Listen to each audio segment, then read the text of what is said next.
esa presentación de la doctora Kenia Torres. De verdad, en serio, ya se darán cuenta. Gracias, doctor Hodgkin, por privilegiarme, de invitarme a mi tierra. No soy de Baní, pero sí de el sur más allá de Barahona, y estar aquí es un privilegio. Gracias. Hoy vamos a hablar de un tema un poco diferente, con un matiz diferente. Y es hablar de un concepto que en hepatología actualmente es muy importante, y es el concepto de la disbiosis. En los próximos 20 minutos, que espero no pasarme para que Raúl no me ponga la musiquita, vamos a hablar de los factores que promueven esta disbiosis en hepatología, cómo podemos prevenir esta disbiosis y cómo podemos indicar probióticos y prebióticos en los hepatópatas. A manera de introducción, nuestra microbiota está compuesta por más de 100 trillones de microorganismos intestinales, 10 veces más que las células eucarióticas, y cientos de especies. Pero lo más importante es el concepto, cómo interactúan en una simbiosis. La simbiosis es cuando nuestro sistema inmunológico natural es incapaz de dañar nuestra microbiota. Pero ¿qué pasa? Que esa microbiota que existe en mayor cantidad en nuestro intestino grueso se ve afectada diariamente, cada minuto, con lo que comemos, con las enfermedades y con todo lo que tenemos en el mundo actual.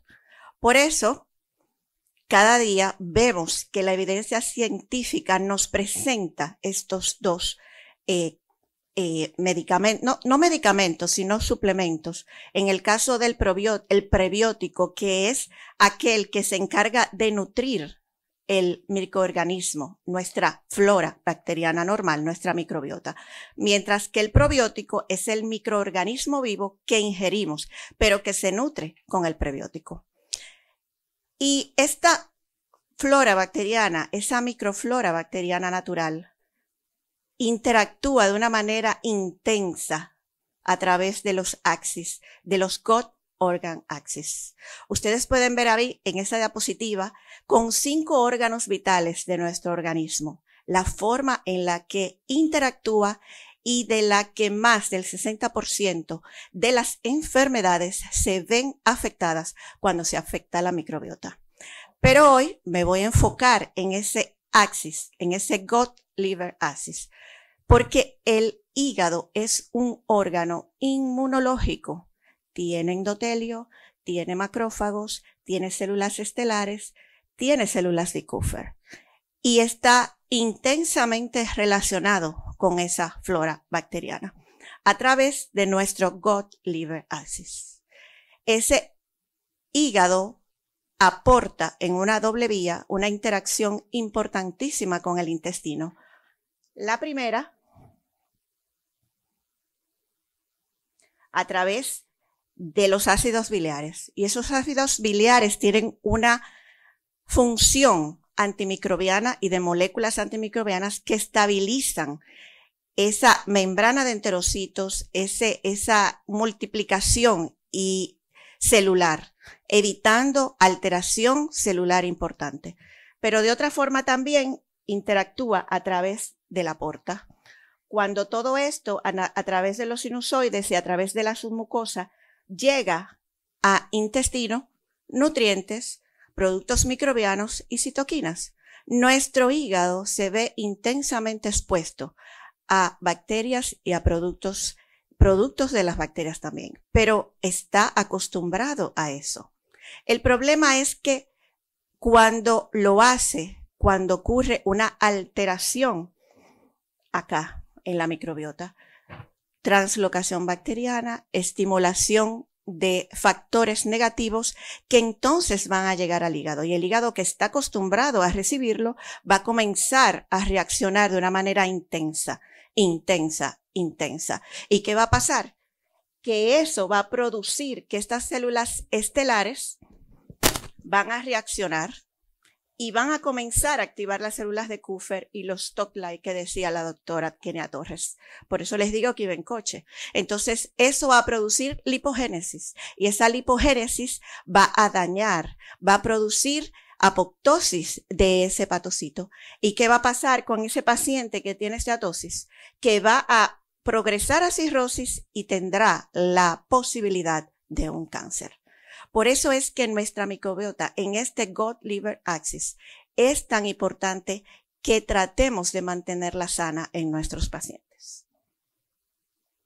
¿Y cómo funciona? ¿Cuáles son las funciones que hace esto posible? La homeostasis. Y la homeostasis está dada por estas 4 funciones que realiza la multiflora, la microflora intestinal. Una función metabólica, una función de barrera, una función de defensa y una función de mantenimiento. Pero ¿qué pasa cuando eso no funciona? Ocurre disbiosis.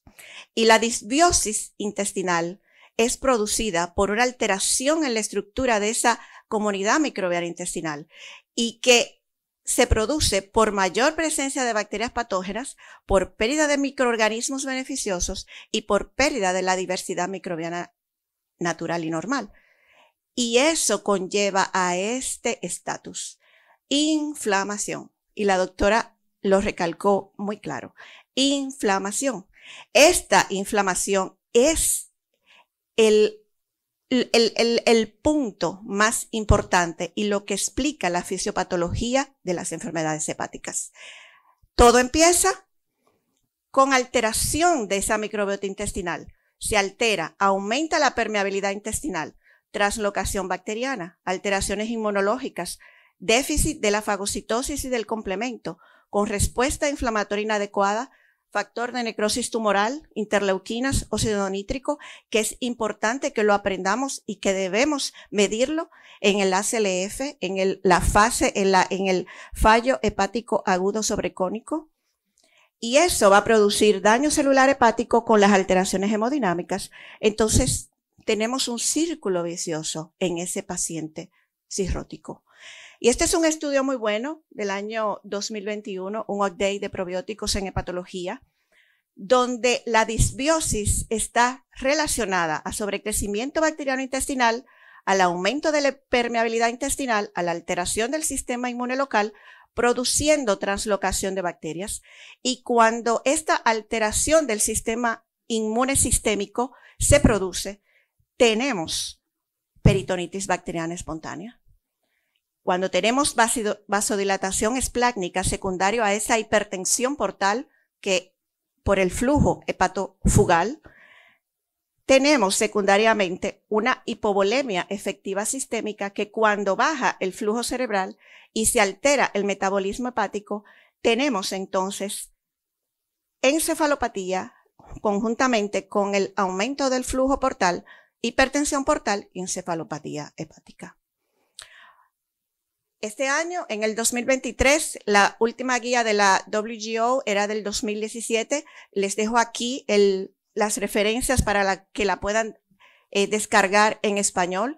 Un equipo de revisión ha actualizado esta guía donde se evidencia la utilidad de probióticos y prebióticos en diferentes enfermedades, siendo ellas una de la encefalopatía y el hígado graso, porque es que los beneficios de los prebióticos son claros. Tiene efecto metabólico en aquel ácido graso de cadena corta que la doctora comentaba, porque eso va a alterar esos ácidos grasos que debemos tenerlo de una dieta polisaturada, de los polisacáridos, porque son beneficiosos. Entonces, cuando bajan, tienen efecto negativo en la estabilidad del moco, en la estabilidad de todo ese enterocito y del intestino, produciendo aumento de la permeabilidad intestinal.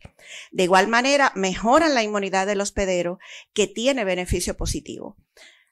Los probióticos tienen muchísimos efectos, beneficios inmunológicos y también beneficios no inmunológicos, porque es que esta disbiosis que está aquí con todo ese daño a nivel de todas las células de los enterocitos van a producir toda esta cadena inflamatoria que va a llegar a través de la vena porta y que va a llegar al hígado, produciendo una alteración en ese hígado sano que luego tiene esteatosis y que luego comienza a progresar a fibrosis y que luego pasa a tener cáncer y falla hepática aguda. Entonces, cuando tenemos tratamiento de esa microbiota, cuando la estabilizamos, todos estos factores negativos disminuyen grandemente y ocurre una estabilidad disminuyendo grandemente ese daño, ¿verdad?, que teníamos y que conlleva cáncer y a cirrosis. Y la encefalopatía hepática es uno de los estudios, de uno de los aspectos más estudiados con el uso de probiótico. Y en esta encefalopatía, recuerden que hay esos ácidos grasos que tenemos ahí, que son beneficiosos, van a estar disminuidos. Vamos a tener una disminución de esa secreción biliar que estabiliza nuestros enterocitos y disminuye, ¿verdad?, esa barrera, con disminución del moco y aumento de la translocación bacteriana y aumento del amonio. ¿Y qué va a pasar con ese amonio? Que ya no puede llegar al hígado a eliminarse. Y entonces, a través de los shunts, ¿verdad?, portosistémicos, llega al cerebro, edema y neurotoxicidad. Y en la encefalopatía hepática, la terapia de la microbiota es importante, no solamente en el tratamiento, sino en la prevención de los episodios agudos de la encefalopatía aguda. Este es un cuadro un poco, tiene mucho, pero lo que quiero es que nos enfoquemos, porque es muy controversial el uso de la terapia, del tratamiento de la microbioma en encefalopatía hepática. Hay muchas limitaciones, pero sin embargo, lo que quiero que nos enfoquemos es en la eficacia. Y nosotros usamos prebiótico en los cirróticos, como lactulosa. La lactulosa es un prebiótico y tiene efectos en que ingresa y aumenta esos ácidos, ácidos grasos de cadena corta. Y también inhibe el crecimiento de patógenos a nivel intestinal y también mejora el moco estabilizador de esa membrana intestinal. Es decir, que estamos aportando no solamente, ¿verdad?, un efecto laxativo que le damos al paciente, sino que estamos tratando nuestra microbioma. Entonces, esto es importante acá. No solamente las limitaciones, sino los efectos beneficiosos de tratar nuestro microbioma en los pacientes cirróticos. También hay un efecto importante del probiótico en el hígado graso. El hígado graso tiene en su etiología y en su fisiopatología es multifactorial, genética, exceso de lípidos hepáticos, resistencia a la insulina, péptidos y hormonas, factores ambientales, pero aquí está nueva vez la microbiota. Cuando esto se altera, ¿verdad?, en los diferentes aspectos, permite la lipotoxicidad, los radicales libres, la perioxidación lipídica que la doctora Torres comentaba. Eso activa el sistema inmune con los PAN, con los DAN, y activa las células estrelladas, produciendo que este hígado esteatóxico progresa a una que no normal, ¿verdad?, con resistencia a la insulina, a esteatosis, a esteatohepatitis, a fibrosis y a cáncer. Y eso va en esa línea. Es decir, que evitamos la progresión tratando la microbiota. Y estos son los mecanismos sugeridos cuando damos probióticos en la enfermedad metabólica asociada al hígado graso. Cuando usamos probióticos, aumentan, ¿verdad?, disminuyen los anaerobios, disminuyen los lipopolisacáridos, aumenta los ácidos grasos de cadena corta, mejora el drenaje biliar, que tiene una estabilidad como le comentaba. Esto disminuye la permeabilidad y a la larga va a disminuir la inflamación sistémica, disminuye la fibrosis, disminuye la apoptosis, corrige la dislipidemia, que tenemos productos que nos ayudan a eso, sobre todo con los triglicéridos, y disminuye la resistencia a la insulina. Y no solamente son esos beneficios. En el último congreso de la Asociación Europea, de la Asociación Española para el Estudio del Hígado, la doctora Torres comentó algo de el concepto sarcopenia. Igualmente, la sarcopenia se suma a este concepto fragilidad. El paciente que se siente bien y el paciente que se siente útil, y también eso lo vemos en enfermedad inflamatoria intestinal, y eso es lo que se está tratando en toda enfermedad. mejorar, eficientizar que el paciente se sienta útil, porque eso mejora su calidad de vida. La fragilidad y la sarcopenia disminuyen y son factores predictivos negativos en la sobrevivencia de los pacientes. Y dar probióticos mejora la cognición, disminuye el riesgo de caídas. Y eso es importante en toda unidad de patología. Hay estudios donde se han administrado prebióticos y probióticos, eso se han visto, algunos estudios se han reportado en metaanálisis y en estudios controlados de 246 pacientes, y es un estudio del 2015, donde se hizo una revisión sistemática de la administración de pro y de prebióticos antes de un trasplante.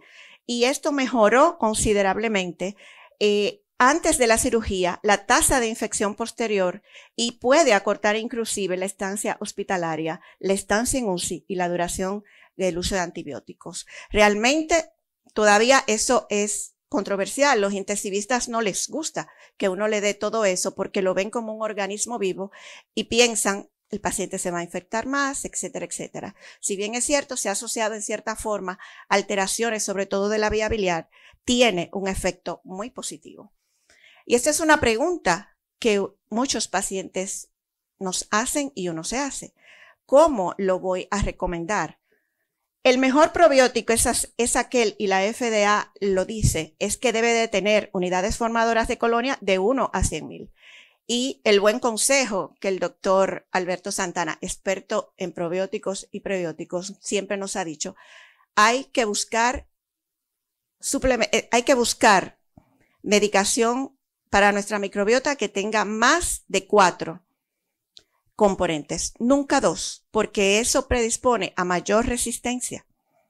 Tenemos que estar leyendo realmente cuáles son los componentes para darle a nuestros pacientes los mejores suplementos.